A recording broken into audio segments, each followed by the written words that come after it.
Aujourd'hui, j'aimerais te partager un conseil très pratique. Surligner le texte biblique en différentes couleurs. C'est pas que la Bible dit qu'il faut le faire. Personnellement, je l'ai fait par imitation. D'ailleurs, je pense que j'ai repris le code couleur de mon père. Et puis en pratiquant, j'ai pu découvrir les bienfaits. Ça aide à se concentrer, déjà. Et puis ça m'aide à voir, à mettre en relief ce que j'aimerais imiter, ce que j'aimerais vraiment vivre dans ma vie.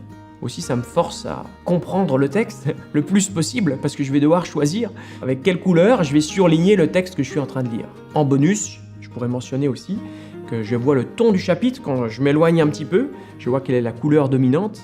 En bonus toujours, ça m'aide à retrouver un texte que j'avais surligné bien plus rapidement. Je me dis, ah bah tiens, avant-hier j'avais lu ce texte, je le retrouve très rapidement. Et puis enfin, ça peut permettre aussi d'avoir plus de plaisir à lire la Bible parce que je trouve que c'est beau. Alors ok, c'est un argument très faible. Mais passons au très concret. Voilà le code couleur que j'utilise. Peut-être toi aussi tu utilises un code couleur, n'hésite pas à le partager sous cette vidéo. Pour ma part, je surligne en rouge pour tout ce qui est bien, positif et que j'aimerais imiter dans ma vie.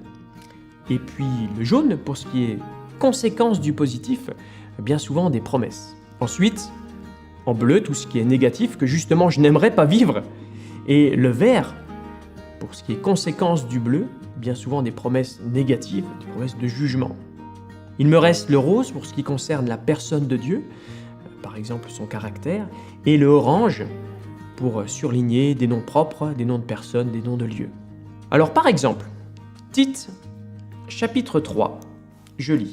« Rappelle-leur d'être soumis au gouvernement et aux autorités, d'obéir, d'être prêts à toute œuvre bonne. » Alors, gouvernement et autorité, je vais les surligner en orange.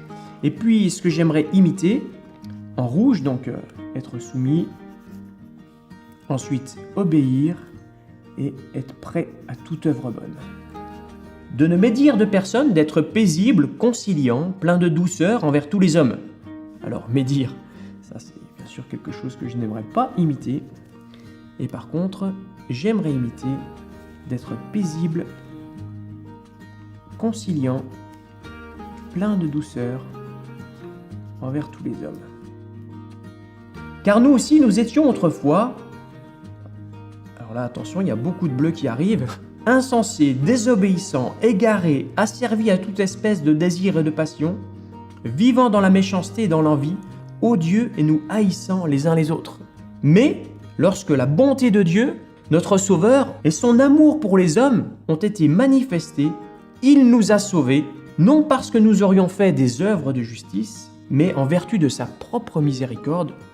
En rose de nouveau, c'est son caractère, par le bain de la régénération et le renouveau du Saint-Esprit. Le Saint-Esprit concerne la Trinité en rose aussi.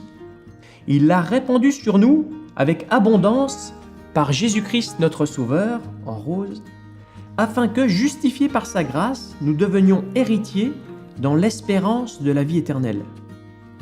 Justifiés par sa grâce, c'est positif, je le mets en rouge.